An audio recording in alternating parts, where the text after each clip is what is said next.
മതബോധനത്തിന് ചങ്ങനാശ്ശേരി രൂപതയിലെ ആദ്യകാല മാർഗദർശികളായ മാർ ചാൾസ് ലെവിങ്, മാത്യു മാക്കിൽ, മാർ തോമസ് കുര്യാളശ്ശേരി, മാർ ജെയിംസ് കാളാശ്ശേരി, മാർ മാത്യു കാവുകാട്ട് എന്നീ പിതാക്കന്മാർക്കും കുളത്തൂർ ഇടവകയിലെ ആദ്യകാല വികാരിമാരായ father Joseph Nellivelil, father Mathew Kappukattu, Jacob Kanjirathinal, father Thomas മണ്ണമ്പ്ലാക്കൽ,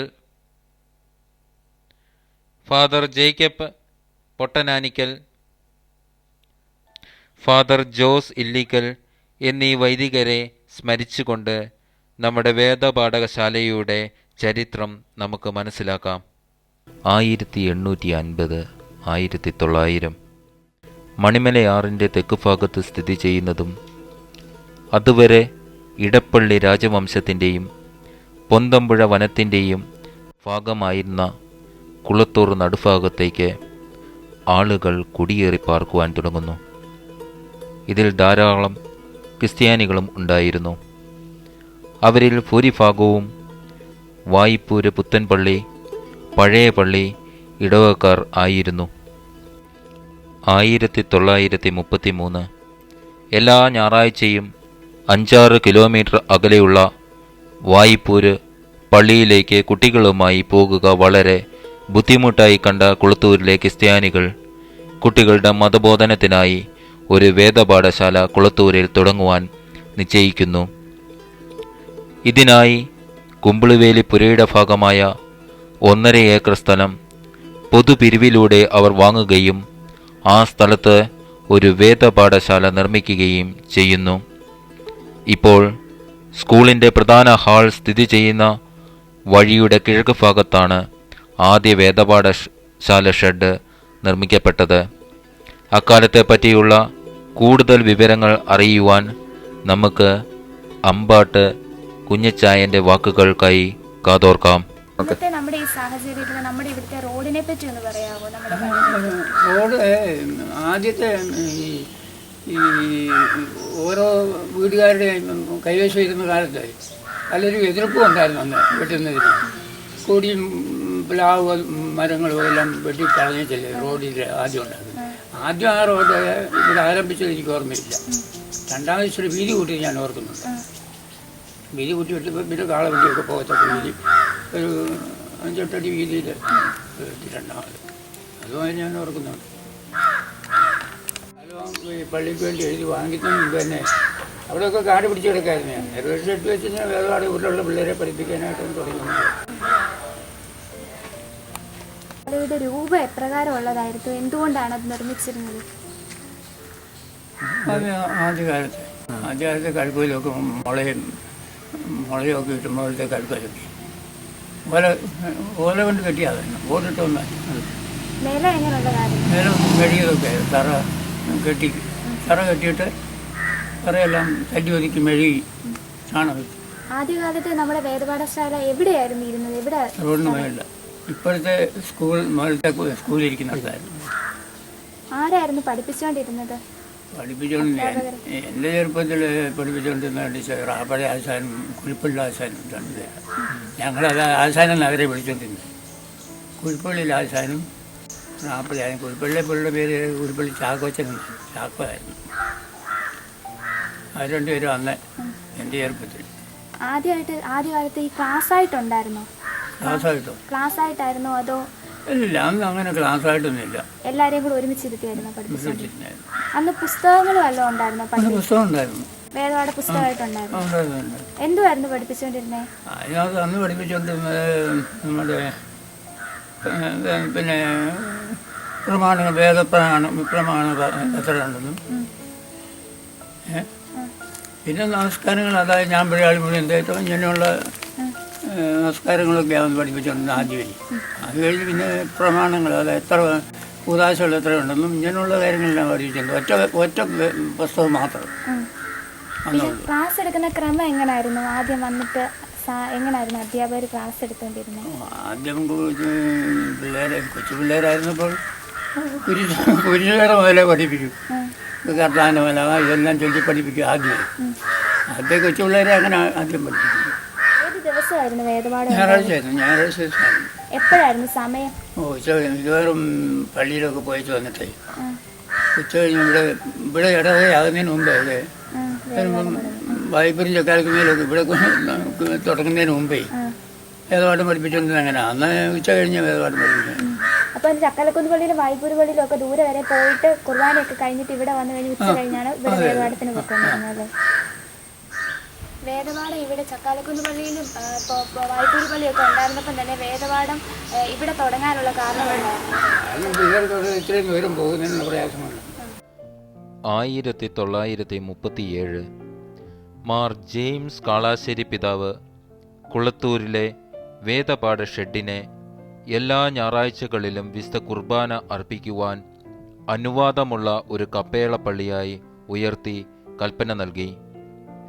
നിലവിലെ വേദപാഠ ഷെഡ് പള്ളിയായി മാറ്റിയപ്പോൾ വേദപാഠശാലയ്ക്കായി നാട്ടുകാർ പുതിയൊരു ഷെഡ് നാട്ടുവഴിക്ക് പടിഞ്ഞാറ് ഭാഗത്ത് നിർമ്മിച്ചു നൽകി. പള്ളി കുരിശടിയുടെ സമീപമുള്ള സ്കൂൾ കെട്ടിടത്തിൻ്റെ സ്ഥാനത്തായിരുന്നു മാറ്റി സ്ഥാപിക്കപ്പെട്ട ഈ ഓല ഷെഡ് നിർമ്മിക്കപ്പെട്ടത്. കുളത്തൂർ ഇടവകയിലെ ആദ്യകാല മതാധ്യാപകനും ചങ്ങനാശ്ശേരി അതിരൂപതയിലെയും കുളത്തൂർ ഇടവകയിലെയും ചെറുപുഷ്പ മിഷൻ ലീഗിൻ്റെ ആദ്യത്തെ സെക്രട്ടറിയുമായിരുന്ന മുണ്ടാട്ട് ചുണ്ടയിൽ മാത്തുക്കുട്ടി ആശാന്റെ വാക്കുകൾ നമുക്ക് കേൾക്കാം. 1939 ഒരു വേദപാഠ ഷെഡ് റോഡിന് മുകളിൽ വശത്ത് ഇപ്പോൾ ഹൈസ്കൂൾ ഇരിക്കുന്ന ആ സ്ഥലത്ത് ഒരു മുളകൊണ്ടുണ്ടാക്കിയ ഒരു ഷെഡുണ്ടായിരുന്നു, ഓലമഞ്ഞ ഷെഡ്. അതിൽ സൺഡേ സ്കൂളും ഞായറാഴ്ച 10 മണിക്ക് ഒരു കുർബാനയും നടന്നിരുന്നു. സൺഡേ സ്കൂൾ ഉച്ച കഴിഞ്ഞാണ് നടത്തുക പതിവ്, 3 മണിയോടുകൂടി. ആ പതിവ് ഏതാണ്ട് 49 വരെ തുടർന്നു. ഞായറാഴ്ച രാവിലെ കുർബാനയും ഉച്ച കഴിഞ്ഞ് സൺഡേ സ്കൂൾ. അതിനുശേഷമാണ് 2 കുർബാന ആരംഭിച്ചതിലൂടെയാണ് സൺഡേ സ്കൂൾ രണ്ടാമത്തെ കുർബാനയ്ക്ക് ശേഷം തുടങ്ങുന്നത്. ആദ്യ ഷെഡിൽ അന്ന് എനിക്ക് 10 വയസ്സ് കഴിഞ്ഞതേ ഉള്ളൂ. ഞാനും അന്നാണ്ട് 3ാം ക്ലാസ്സിലോ അങ്ങാണ്ടായിരുന്നു വേദപാഠത്തിന് പഠിച്ചിരുന്നതാണ് ഓർമ്മ. അത് കഴിഞ്ഞ് 4ാം ക്ലാസ് കഴിഞ്ഞ് ഞങ്ങൾക്കായിട്ട് വേണ്ടപ്പെട്ട കാഞ്ഞിരച്ചൻ പ്രത്യേകം ക്ലാസ്സുകൾ എടുത്തിരുന്നു, പ്രത്യേക യുവജനങ്ങളെ ഉദ്ദേശിച്ച്. ആ ക്ലാസ്സുകൾ ഞങ്ങൾക്ക് വളരെയേറെ പ്രയോജനപ്പെട്ടിരുന്നു. അന്ന് എങ്ങും കിട്ടാതിരുന്ന അന്ന് ക്രിസ്തീയ വേദോപദേശം എന്ന ഒരു ചെറിയ പുസ്തകം മാത്രമേ അന്ന് സൺഡേ സ്കൂളിലുള്ളൂ. എന്നാൽ ഒരു ലാർജ് കാറ്റക്കിസം എന്ന് പറയുന്ന അച്ഛൻ്റെ കയ്യിലുണ്ടായിരുന്ന പ്രത്യേക പുസ്തകം കൂദാശകളെ സംബന്ധിച്ചും അതുപോലെ സഭയുടെ മറ്റു പ്രവർത്തനങ്ങളെ സംബന്ധിച്ചുമൊക്കെ അക്കാലത്ത് വളരെ നൂതനമായ അറിവുകൾ ലഭിക്കാൻ വേണ്ടപ്പെട്ട അച്ഛൻ്റെ ക്ലാസ് ഞങ്ങൾക്കൊക്കെ വളരെ സഹായിച്ചു. ആ ആൾക്കാരാണ് എല്ലാവരുമാണ് പിന്നീട് മിഷൻ ലീഗിൻ്റെ അംഗങ്ങളായിട്ട് രൂപാന്തരപ്പെട്ടത്. ഇതായിരുന്നു കുളത്തൂര സൺഡേ സ്കൂളിൻ്റെ ആദ്യത്തെ അവസ്ഥ. മിഷൻ ലീഗ് ഉണ്ടായതിന് ശേഷമാണ് പക്ഷേ ഞങ്ങളെയൊക്കെ പഴയ ആശാന്മാരെയെല്ലാം മാറ്റിയിട്ട് മിഷൻ ലീഗ് അംഗങ്ങളായ ആളുകളെ സൺഡേ സ്കൂളിൻ്റെ ചുമതല ഏൽപ്പിച്ചു. ഞങ്ങൾ വളരെ കൃത്യമായിട്ട് ആ ജോലി നിർവഹിക്കുകയും ചെയ്തു. അങ്ങനെയാണ് ആശാൻ എന്നുള്ള പേര് കിട്ടുന്നത്. 1940 അതുവരെ നിലവിലുണ്ടായിരുന്ന പാഠ്യക്രമമായ 33 കൂട്ട നമസ്കാരങ്ങളും ചെറിയ വേദോപദേശ ചോദ്യാവലിയും എന്ന പുസ്തകത്തിന് പകരമായി കത്തോലിക്ക മതപഠാവലി എന്ന പുസ്തകം അതിരൂപതയിൽ നിലവിൽ വരുന്നു. ആ പുസ്തകം മുഴുവൻ മനഃപ്പാഠമാക്കി പഠനം പൂർത്തിയാക്കുന്നവർക്ക് ഇടവകയിൽ രസീത് നൽകുന്ന സമ്പ്രദായം ആരംഭിച്ചു.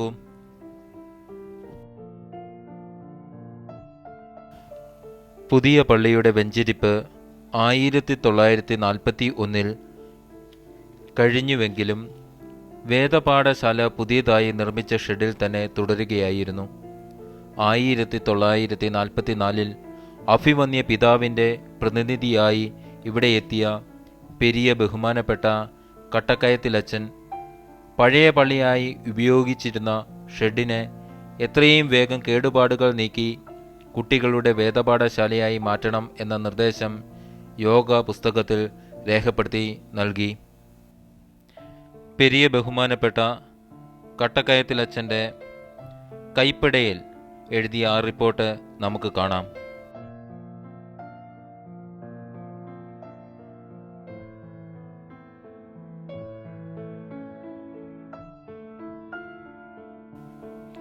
കൊളത്തൂർ ഇടവകയിലെ ആദ്യകാല മതാധ്യാപകനായ കൊന്നകൊളുത്ത് തോട്ടയ്ക്കാട്ട് കുഞ്ഞപ്പൻ ചേട്ടൻ്റെ വാക്കുകൾ നമുക്ക് കേൾക്കാം.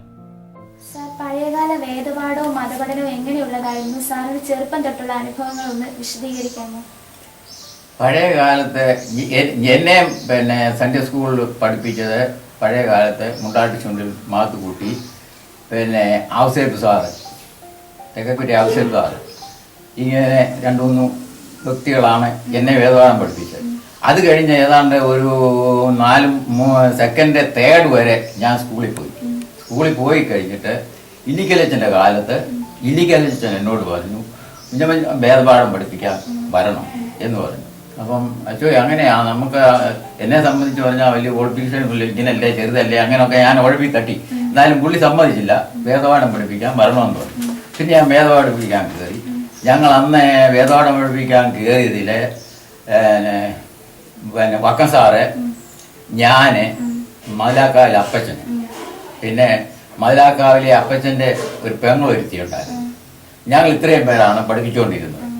ഏതാണ്ട് 4 ക്ലാസ്സാണ് ഉണ്ടായിരുന്നുള്ളൂ. ആ 4 ക്ലാസ്സിൽ പഠിപ്പിച്ചുകൊണ്ടിരുന്നത് ഇന്നത്തെ പോലുള്ള സൗകര്യമൊന്നുമില്ലായിരുന്നു. പള്ളിയുടെ വരാന്തയിലും ഇപ്പോഴത്തെ മാവിൻ്റെ മുറ്റത്തും പിന്നെ പള്ളിക്കകത്ത് 2 ക്ലാസ് ഇങ്ങനെ ഞങ്ങൾ പഠിപ്പിച്ചുകൊണ്ടിരുന്നു. അത് കഴിഞ്ഞിട്ട് ഒരു ഷെഡ് ഉണ്ടാക്കണമെന്ന് കുന്നപ്പിള്ളച്ചൻ പറഞ്ഞു. നമുക്ക് താഴെ ഒരു ഷെഡ് ഉണ്ടാക്കി സൺഡേ സ്കൂൾ തുടങ്ങാമെന്ന് പറഞ്ഞു. അങ്ങനെ അച്ഛനും ഞങ്ങളെല്ലാം കൂടെ ചേർന്ന് ഇപ്പം താഴത്തെ സ്കൂളിൽ ആ തറയിൽ തന്നെ ഒരു ഷെഡ് ഉണ്ടാക്കി. അതിന് ഞങ്ങളെല്ലാവരും കൂടെ കൂടി ഇടവകയിൽ നിന്നും ഓല വിരിച്ചെടുത്ത് ആ ഷെഡും എല്ലാം കെട്ടി അവിടെ ഏതാണ്ട് ഒരു 5 ക്ലാസ് മൊത്തം അവിടുത്തെ കൂടെ കൂട്ടിയപ്പോൾ 5 ക്ലാസ്സായി. അങ്ങനെ 5 ക്ലാസ്സായി കഴിഞ്ഞപ്പോൾ പിന്നെയും ഞങ്ങൾക്ക് അവിടുന്ന് അധ്യാപകരെ വേണമെന്ന് ഉദ്ദേശിച്ച് ഒരുമാതിരി അന്നത്തെ കാലത്ത് ഒരു 4th വരെ പഠിച്ചിട്ടുള്ള ആൾക്കാരെ ഞങ്ങൾ പിടിച്ചു. അവരെ കൂടെ കൂട്ടി അന്ന് സൺഡേ സ്കൂൾ ഇങ്ങനെ നടത്തി. അതിനെ പഴയ പുസ്തകത്തിൽ ഞങ്ങൾ 2 പരീക്ഷയേ ഉള്ളൂ. അവസാനത്തെ പരീക്ഷ ജയിക്കുന്നവർക്ക് ക്ലാസ് കയറ്റാൻ കൊടുക്കും. ഞങ്ങൾ തന്നെ കൊടുക്കും.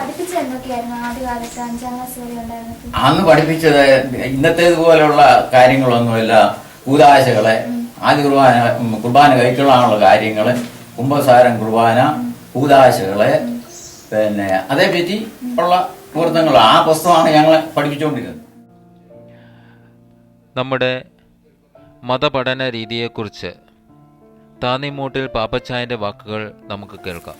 അച്ചായൻ വേദപാഠം പഠിച്ച കാലത്തെ പറ്റി, അന്നത്തെ വേദപാഠശാലയെ പറ്റി അറിയാവുന്ന കാര്യങ്ങളൊക്കെ ഒന്ന് പറയാമോ? വേദപാഠശാല അന്ന് നടന്നുകൊണ്ടിരുന്നത് ഇപ്പോൾ നമ്മൾ ഹൈസ്കൂൾ നടത്തിക്കൊണ്ടിരിക്കുന്ന ആ സ്ഥലത്ത് ഒരു ഏതാണ്ട് 10-50 അടിയോളം നീളത്തിലുള്ളതായ ഒരു ഷെഡ് ഓല കെട്ടിയതായിരുന്നു. അതിൻ്റെ കിഴക്കേ സൈഡിൽ ഒരു റൂം ശരിയാക്കി അവിടെ ആയിരുന്നു ഒന്ന് കുർബാനയൊക്കെ അർപ്പിച്ചുകൊണ്ടിരുന്നത്. അത് പള്ളി ഉണ്ടാകുന്നതിന് മുമ്പ് അവിടെ ആയിരുന്നു സൺഡേ സ്കൂൾ നടത്തിക്കൊണ്ടിരുന്നത്. അത് തുറസായിട്ട് കിടന്ന സ്ഥലത്ത് ബെഞ്ചുണ്ടായിരുന്നു. അങ്ങനെ ആയിരുന്നു. അന്ന് 2 അധ്യാപകരെ എനിക്ക് ഓർമ്മയുള്ളൂ. പുൽപ്പള്ളിയിലെ ചാക്കോ എന്നൊക്കെ പറയപ്പെടുന്നു. എന്നൊക്കെ അവരെയൊക്കെ സംഭാവന ചെയ്തുകൊണ്ടിരുന്ന ആശാനെന്നുള്ള നിലയിലായിരുന്നു. പിന്നെ റാപ്പഴ ആശാൻ അങ്ങനത്തെ പേരിലൊക്കെ അതൊക്കെ കൂടുതൽ അറിവ് ചേർന്നതായിരുന്നല്ലോ. അതുകൊണ്ട് അത്രയൊക്കെയുള്ള അറിവേ എനിക്ക് ഉള്ളവരെ സംബന്ധിച്ച് അവർ അന്ന് വേദപാഠം പഠിപ്പിക്കാൻ പറയുന്ന അങ്ങനെയായിരുന്നു. ചില വിശ്വാസ പരിശീലനമൊന്നും അല്ലായിരുന്നു. അങ്ങനെ ഏതാണ്ട് അവിടെ അവരുടെ ആ കാലഘട്ടം വരെ ഉള്ള ഓർമ്മയിരിക്കും. അതിനുശേഷം ഏതാണ്ട് 1972-73 കാലഘട്ടത്തിൽ കുമ്പേലച്ചൻ ഇവിടെ വികാരിയായിട്ട് വരുന്നു. അന്ന് ഞാൻ CYM-യിൽ പ്രവർത്തിച്ചുകൊണ്ടിരിക്കുകയായിരുന്നു. അദ്ദേഹം എന്നോട് ആവശ്യപ്പെട്ടു, പാപ്പച്ചനോട് സൺഡേ സ്കൂളിൽ അച്ഛനോട് പറഞ്ഞു എൻ്റെ കഴിവിന് അതീതമാണല്ലോ, അതുകൊണ്ട് അത് പിന്നെ ബുദ്ധിമുട്ടല്ലേ എന്ന് ചോദിച്ചു. അതിനുള്ള സാഹചര്യം അതൊക്കെ ദൈവം നൽകിക്കൊള്ളും, പാപ്പച്ചൻ സാർ ക്ലാസ് എടുക്കാൻ ശ്രമിച്ചാൽ മതി. 1950 ചങ്ങനാശ്ശേരി അതിരൂപതയിലെ ആദ്യത്തെ മിഷൻ ലീഗ് യൂണിറ്റ് കുളത്തൂർ ഇടവകയിൽ ആരംഭിക്കുന്നു. ആദ്യകാലത്ത് ഈ സംഘടന അറിയപ്പെട്ടിരുന്നത് കുളത്തൂർ യുവജന പ്രേക്ഷിത സംഘം എന്നായിരുന്നു. കുളത്തൂരിലെ യുവജനങ്ങളുടെ ആത്മീയ വളർച്ചയിൽ ഒരു ഉണർത്തുപാട്ടായിരുന്നു ഈ പ്രേക്ഷിത സംഘടന.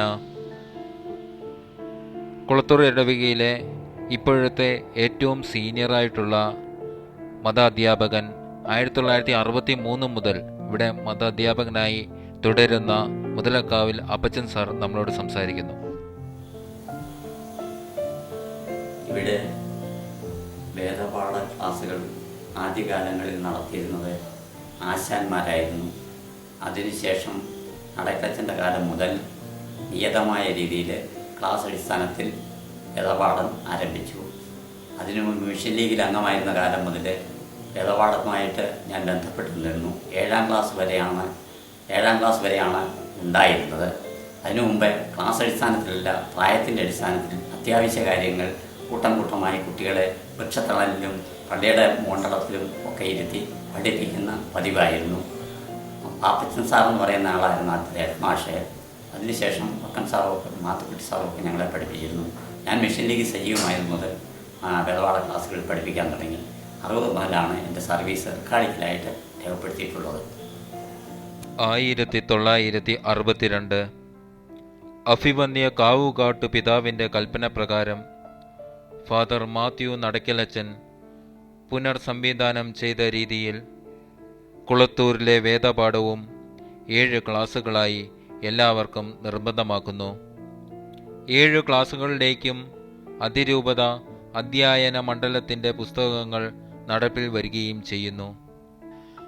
അന്നു മുതൽ 7ാം ക്ലാസ് പാസ്സാവുന്നവർക്ക് ഇടവക സർട്ടിഫിക്കറ്റിന് പകരം അതിരൂപതയിൽ നിന്നുള്ള സർട്ടിഫിക്കറ്റുകൾ വിതരണം ചെയ്യാനും ആരംഭിക്കുന്നു.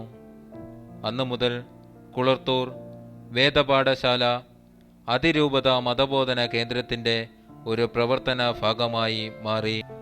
1968 പഴയ കപ്പേളപ്പള്ളി കെട്ടിടത്തിൽ UP സ്കൂൾ ആരംഭിക്കുന്നു. അതോടെ വേദപാഠശാലയാക്കി സ്വന്തം കെട്ടിടം ഇല്ലാതാകുകയും വേദപാഠ ക്ലാസുകൾ സ്കൂൾ കെട്ടിടത്തിൽ ഞായറാഴ്ച തോറും നടത്തപ്പെടുന്ന രീതി ആകുകയും ചെയ്യുന്നു. 1971 പള്ളിയോട് ചേർന്ന് CYMA-യുടെ നേതൃത്വത്തിൽ പുതിയൊരു കെട്ടിടം നിർമ്മിക്കുകയും അതിലൊരു മുറി സൺഡേ സ്കൂൾ ഓഫീസ് ഉപയോഗത്തിനായി വിട്ടുതരികയും ചെയ്യുന്നു. അങ്ങനെ 1968 മുതൽ സ്വന്തമായി ഒന്നുമില്ലാതിരുന്ന വേദപാഠശാലയ്ക്ക് പ്രവർത്തിക്കുവാൻ സ്വന്തമായി ഒരു മുറി വീണ്ടും ലഭിക്കുന്നു. 1978 അന്നത്തെ അതിരൂപത ഡയറക്ടറായിരുന്ന ഇപ്പോഴത്തെ കർദിനാൾ മാർ ജോർജ് ആലഞ്ചേരിയുടെ നിർദ്ദേശപ്രകാരം 7ാം ക്ലാസ് അവസാനം നൽകിയിരുന്ന മതബോധന സർട്ടിഫിക്കറ്റ് നിർത്തലാക്കുകയും പകരം 10ാം ക്ലാസ് അവസാനം വേദപാഠ സർട്ടിഫിക്കറ്റ് നൽകുന്ന രീതി കുളത്തൂരിൽ നടപ്പിലാക്കുകയും ചെയ്തു. 2013 കുളത്തൂർ വേദപാഠശാലയുടെ ഓഫീസ് പ്രവർത്തിച്ചിരുന്ന CYMA കെട്ടിടം പുതിയതായി പണിയുന്ന പാരീഷ് ഹാൾ കെട്ടിടം പണിക്കായി പൊളിച്ചു മാറ്റുകയും പകരമായി പാരീഷ് ഹാളിനും പള്ളിക്കും മധ്യേ 70 അടി നീളത്തിൽ മതബോധനത്തിന് മാത്രമായി വേദപാഠശാല എന്ന ഷെഡ് നിർമ്മിക്കുകയും ചെയ്യുന്നു. ഇത് ഒരു മടക്കയാത്രയാവട്ടെ. ആദ്യകാല കുളത്തൂർ ഇടവകയുടെ ആത്മീയ ചൈതന്യത്തിലേക്കുള്ള ഒരു തിരിച്ചുപോക്ക്.